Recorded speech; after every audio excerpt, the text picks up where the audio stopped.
அனைவருக்கும் வணக்கம். ஆமையனை பொழக்கிறோம், சீமானை வெளுக்கிறோம், பிரியாவை இழுக்கிறோம், கட்டப்பாவை கலக்கிறோம் அப்படின்ற மாதிரி இந்த வீடியோவை ஆரம்பிக்க போகிறோம். அதனால் சேனலுக்குள்ளே வந்தவங்க லைக் அண்ட் சப்ஸ்கிரைப் பண்ணிக்கோங்க. வீடியோ கண்டிப்பாக ஃபன்னாக இருக்கும். முழுசாக பாருங்கள். பார்த்துட்டு 4 பேருக்கு ஷேர் பண்ணி விடுங்க. உங்களோட கமெண்ட்டை சொல்லிடுங்க. நேற்று தியாகராய நகரில் தேனிசை தென்றல் அப்படின்ற மாதிரி யாரோ செல்லப்பா அப்படின்னு ஒரு பழைய ஆள், அவருக்கு வந்து பார்த்திங்கன்னா நினைவேந்தல் அப்படின்னு சொல்லிட்டு சீமான் ரொம்ப தேடி பார்த்துருக்குறாப்புல. எந்த தலைவர் இருக்கார் இப்போதைக்கு, யாருக்காவது ஒரு ஆளுக்கு புகழஞ்சலி செய்யணும், இல்லை அஞ்சலி செலுத்தணும், அப்போனா தான் ஒரு மேடையை போட்டு நம்ம சிஎம் அவர்களை வந்து பேசுறதுக்கு வாய்ப்பு கிடைக்குன்னு சொல்லிட்டு தேடி பார்த்ததுல இவர் தான் அமைஞ்சிருக்காரு போல. இவரை தூக்கிட்டு வந்துட்டாங்க நினைவேந்தல்னு சொல்லிட்டு. 234 முண்டகலப்பைகளுக்கு நடுவில் நின்று பேசுகிற பெரிய முண்டகலப்பை சீமான் இருக்காருல்ல, என்ன ஆரம்பிக்கிறாருன்னா, ரோசம் சூடு சொரண வெக்கம் இருக்க, ஆனா எல்லாரும் நல்ல கசங்காத வேட்டி சட்டை மட்டும் வெக்கம் இல்லாம கட்டிக்கிறீங்க. வெக்கம் வெக்கம் இல்ல. திமுக காரன் ஓட்டுல வென்றுட்டு பூத்து வாக்கக முகவர் போட வக்கு இருக்கா உனக்கு ஒரு தொகுதியில? அவருக்கு புகழஞ்சலி நினைவஞ்சலின்னு சொல்லிட்டு ஆரம்பிக்கிறதெல்லாம் மேட்ரு கிடையாது. முழுக்க முழுக்க தமிழ்நாடு முதலமைச்சர் அவர்களை ஸ்டாலின் அவர்கள்ட்ட வாங்கின பெட்டிக்கு பேசியே ஆகணும்.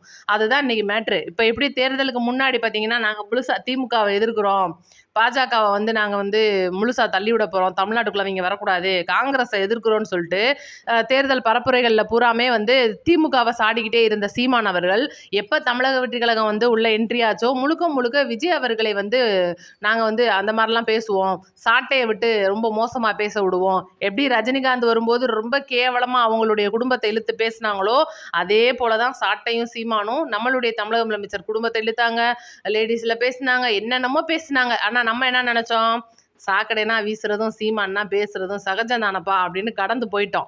இன்னைக்கு பார்த்தீங்கன்னா தேர்தலும் முடிஞ்சு போச்சு.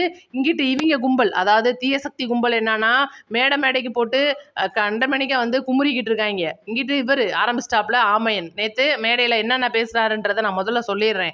எப்படி இப்போ ஸ்டாலின் அவர்கள் புதுசாக உதயநிதி ஆரம்பிச்சிருக்காரு பார்த்தீங்களா சிஎம் சார், அதே தாங்க மொத்த ஸ்கிரிப்டும் திமுகவுடைய ஸ்கிரிப்ட் தான். அப்போ சிஎம் சார், என்ன சிஎம் சார் 69 படங்களில் ஏதாவது ஒரு படம் நீங்கள் நல்ல படம் நடிச்சதா சொல்லுங்க அப்படின்னு சொல்லிட்டு இப்போ ரீசெண்டாக வந்து யாரோ ஸ்கிரிப்ட் கொடுத்துருக்காங்க போல. அப்படியே அதாவது நம்மளுடைய சிஎம்ஐ வந்து பேசுகிறோம் அப்படின்னு சொல்லிட்டு முழுக்க முழுக்க ஸ்டாலினுக்கு செம்படிச்சா அவர் 200 தருவாரோ என்னமோ தெரியல. பயங்கரமான ஒரு காமெடியான பேச்சு. முழுக்க முழுக்க காங்கிரஸ், இன்னைக்கு காங்கிரஸ் அப்படின்ற ஒரு கட்சி முழுக்க பார்த்தீங்கன்னா இலங்கையோட அந்த இலங்கை வாழ் தமிழர்களோட அந்த ஈழத்தமிழர்களோட பிரச்சனையில் கலந்துருக்கிறவங்க தான் காங்கிரஸ். அவங்கள எதிர்த்து வந்தவங்க தான் தமிழ் தேசியம். இன்னைக்கு சீமான் கட்சி முழுக்க தமிழ் தேசியம் பேசுறதுனால திமுகவோட காங்கிரஸ் இருந்தப்ப பேசுறதுக்கு துப்பு இல்லை.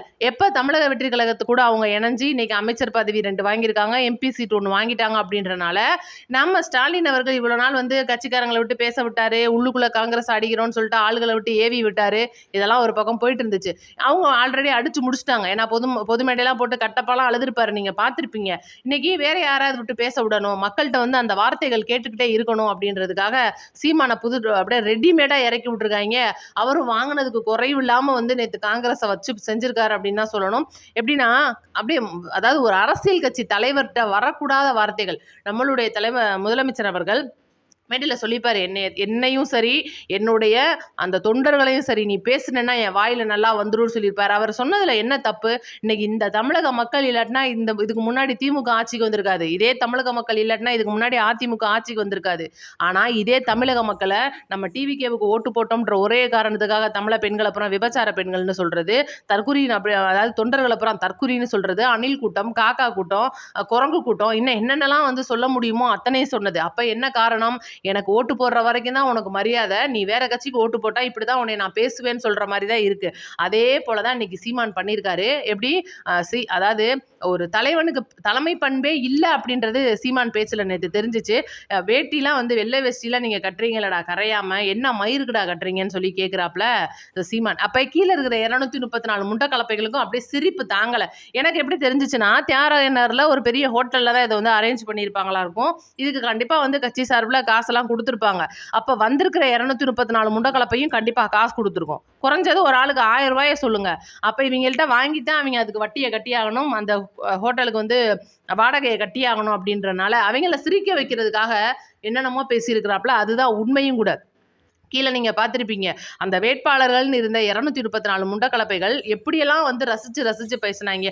இதே சிரிப்பு தான் ஒட்டுமொத்தமா இன்னைக்கு சீமான் மேடைகள்ல பேசும்போதும், மக்களிடையே வந்து இந்த தேர்தல் பரப்புரையில ஈடுபட்டுக்கிட்டு இருக்கும்போதும், அவருடைய பேச்ச கேட்கறதுக்காக நீ வந்து ஒரு கூத்தாடிடா, நீ மேல அதாவது கூத்தாடி அப்படின்றது நடிகர்களையும் பொருந்தும். நான் அந்த இடத்துல சொல்ல வரல. கூத்தாடின்னு இந்த இடத்துல நான் சீமான ஏன் சொல்றேன்னா, நீ ஒரு நாடகக்காரன். நீ வந்து இன்னைக்கு வேஷம் போட்டு எங்க முன்னாடி நடிச்சிட்டு இருக்க. உன்னைய வேடிக்கை பார்க்கறதுக்கு நாங்க வந்திருக்கோம். நீ கத்திட்டு போ. நீ போனதுக்கப்புறம் நாங்கள் வீட்டுக்கு போயிடுவோம், உனக்கு ஓட்டெல்லாம் போட மாட்டாங்கன்னு சொல்லிட்டு நல்லா மூஞ்சில சாணியை முக்கி அடித்த மாதிரி சொல்லி முடிச்சிட்டாங்க.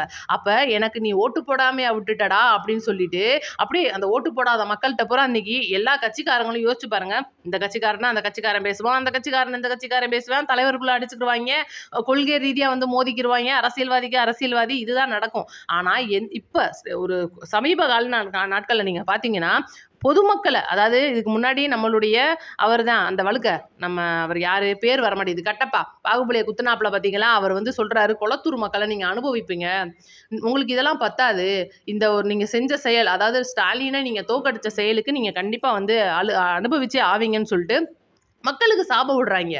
அப்போ அதே தான் வந்து சீமானும் செய்கிறாப்புல. முழுக்க இந்த மக்கள் வந்து 69 படம் நல்ல படம் தராதவன் நல்ல ஆட்சி தருவான்னு நினச்சி நீங்கள் வந்து ஓட்டு போட்டிருக்கீங்கல்ல, உங்களுக்குலாம் வேணும் அப்படின்னு சொல்கிறாங்கன்னா என்ன காரணம்? இன்னைக்கு 41 பேரை வந்து இன்னைக்கு கரூரில் இந்த மாதிரி பண்ணியிருக்கான் ஒருத்தர். அவனுக்கு இன்னும் நம்ம வந்து தண்டனை வாங்கி கொடுக்கல. ஏகப்பட்ட பேர் அவங்கள்ட்ட குற்றம் சாட்டு இருக்குது, சிபிஐ வரைக்கும் கேஸ் போயிருக்கு. அது ஒரு பக்கம் இருந்தாலும் அது வந்து அந்த டைமில் நான் கேட்குறதுக்கு நான் முன்னாடி வந்து நிற்பேன், என் மக்களுக்கு நான் வந்து நிற்பேன்னு ஒரு ஆணையும் பிடுங்குறதுக்கு ஒருத்தனுமே வரல. இன்னைக்கு தமிழக முதலமைச்சராக விஜய் அவர்கள் பதவி ஏற்றதுக்கு அப்புறமா மக்களுக்கு என்னென்னலாம் நல்லது செய்யணும்னு பார்த்து இதுக்கு முன்னாடி மக்களுக்கு செஞ்ச தப்புக்கெல்லாம் வந்து தண்டனை கொடுக்கணும், ஊழல் பண்ணவங்களை தூக்கி உள்ள வைக்கணும்னு சொல்லிட்டு ஒவ்வொரு விதமாக பார்த்தீங்கன்னா செஸ்ஸில் காய் நகர்த்துற மாதிரி வந்து இன்னைக்கு அரசியலை நகர்த்திக்கிட்டு போயிட்டு இருக்கிற ஒரு தலைவரை பார்த்து எவ்வளோ கீழ்த்தரமான கேள்விகள்லாம் நீ கேட்குற. கூட்டணி கட்சிகளில் இருக்கிறவங்க வந்து ரொம்ப மோசமானவங்க அப்படின்னு சொல்லிட்டு அந்த ஒரு மிரட்டுற தோனிலையும் அந்த காசு வாங்கின பேச்சு அப்படின்றது தெளிவாக தெரியும். ஏன்னா ஆல்ரெடி தேர்தலுக்கு முன்னாடியே அந்த 234 பேர்த்தையும் 3 லட்சத்துலேருந்து 5 லட்சம் வாங்கியிருக்கேன்னு சொல்லிட்டு அது போக ஸ்டாலின்ட்ட தனியாக நம்மளுடைய சிஎம் விஜய் அவர்களை பேசுறதுக்கு தனிப்பட்ட முறையில் காசு வாங்கியிருக்கேன்னு சொல்லிட்டு அந்த நெல்சன் அப்படின்றவர் ஒரு சேனலில் வீடியோவே போட்டிருக்காரு.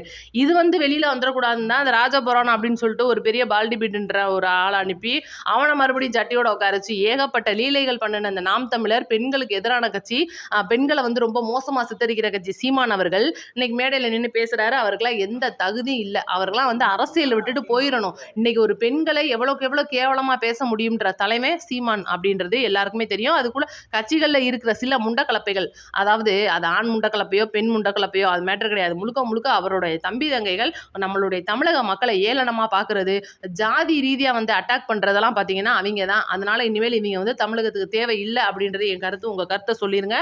2வது ஆளை நான் சொல்கிறேன், மேயர் பிரியா அவர்கள். என்னன்னா சென்னையில் அந்த கலைஞர் அவர்களுடைய பிறந்தநாள் இன்னும் எத்தனை வருஷம் கொண்டாடுவாங்கன்னு தெரில, கர்மம் கொண்டாடிக்கிட்டே தான் இருப்பாங்க போல்.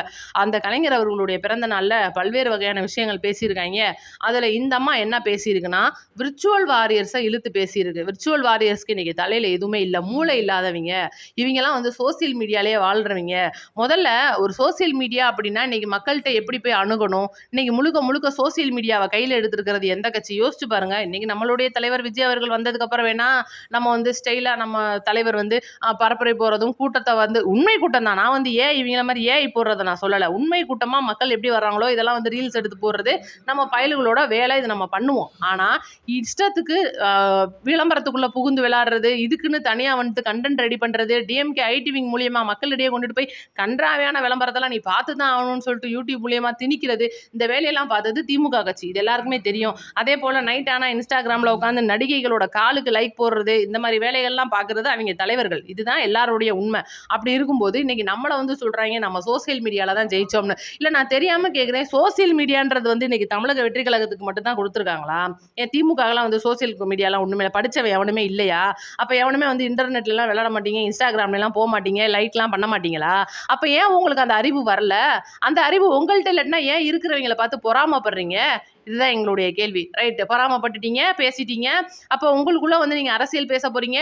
இன்னைக்கு நீங்க வந்து ஒரு சின்ன இடத்துல மேயரா இருக்கீங்க. மேயரா இருக்கும்போது உங்களுக்கு நீங்க புரோட்டோகாலை வந்து ஃபாலோ பண்ண மாட்டீங்க. மேயரா இருக்கிறவரு ஒரு புது ஒருத்தர் முதலமைச்சர் வந்தாருன்னா போய் பார்க்க மாட்டீங்க. அதெல்லாம் போக பழைய முதலமைச்சர் கார்ல எல்லாம் தொங்கிக்கிட்டு போவீங்க. அறநிலையத்துறை அமைச்சர்கிட்ட கூடி குழாவிக்கிட்டு இருப்பீங்க. ஏகப்பட்ட தில்லாலங்கடி வேலை பார்ப்பீங்க. எப்படியெல்லாம் கூடி கூடி மக்களுக்கு வர்ற நல்லதை கெடுக்கணும்னு சொல்லிட்டு தன்னோட பொட்டியை நெப்பிட்டு போவீங்க. இதெல்லாம் செய்வீங்க. கடைசியில பார்த்தா எங்கெல்லாம் ப்ளீச்சிங் பவுடர் போடணுமோ அங்கெல்லாம் நாங்கள் பான்ஸ் பவுடரை போட போகிறோம்னு சொல்லுவீங்க. நிறைய அந்த கொசுக்களை மூடுறதுக்கெல்லாம் நாங்கள் கவர்லாம் தயாரிக்கணும்னு சொல்லுவீங்க. இந்த மாதிரி வேலைகளுக்கெல்லாம் உங்களெல்லாம் எப்படி மக்கள் வந்து அந்த பதவியில் உட்கார வச்சிருக்காங்க அப்படின்றது கிடையாது. ஆனால் மக்களே இதுதான் உண்மை. இதோட அவங்களோட பதவி காலம் முடிஞ்சு போச்சு. இன்னிலாம் வந்து அவங்களால வர முடியாது அப்படின்றதுக்காக இது வந்து முழுக்க முழுக்க பொறாமையின் வெளிப்பாடாக இதை நான் பார்க்குறேன். அப்போ ஒரு பேசவே தெரியாத ஒரு தற்குறியன்னு வச்சுக்கலாம். அந்த தற்குறியை இன்னைக்கு மேடையில் நிற்க வச்சு பேச விடுறாங்கன்னா எப்படியாப்பட்டவங்க ஆட்களா இருப்பாங்கன்றதை யோசிச்சு பாருங்க. முழுக்க முழுக்க பெண்களை ஆபாசமா பார்க்கறது, ஆபாசமா சீன்றது, பெண்களை வந்து தப்பான கண்ணோட்டத்தில் வந்து வைக்கிறது பூராமே இவங்க தான். ஒட்டுமொத்த கூட்டமும் இவங்க தான். இன்னைக்கு பாருங்க, அடுத்தடுத்த நகர்வுகள். இன்னைக்கு காங்கிரஸ் வந்து டிவிகேவுடைய இணையுது அப்படின்றதுக்காக டிவிகேவுக்கும் காங்கிரஸுக்கும் நாங்கள் பாடம் கற்றுக் கொடுக்குறோம் பாருன்னு சொல்லிட்டு பிஜேபி காலில் போய் விழுக போறாங்க. அதுதான் அடுத்து நடக்க போகுது. அதுக்கு அடுத்த டீட்டெயிலும் நிறைய இருக்கு. அதுவும் நான் அடுத்தடுத்த வீடியோக்குள்ள சொல்லிட்டே இருக்கேன். நம்மளோட சேனலை நோட்டிஃபிகேஷன் ஆன் பண்ணி வைங்க. இவங்களை மறக்காம நீங்க எப்படிலாம் பழகணும்னு நினைக்கிறீங்களோ கமெண்ட்ல சொல்லிருங்க. நன்றி, வணக்கம்.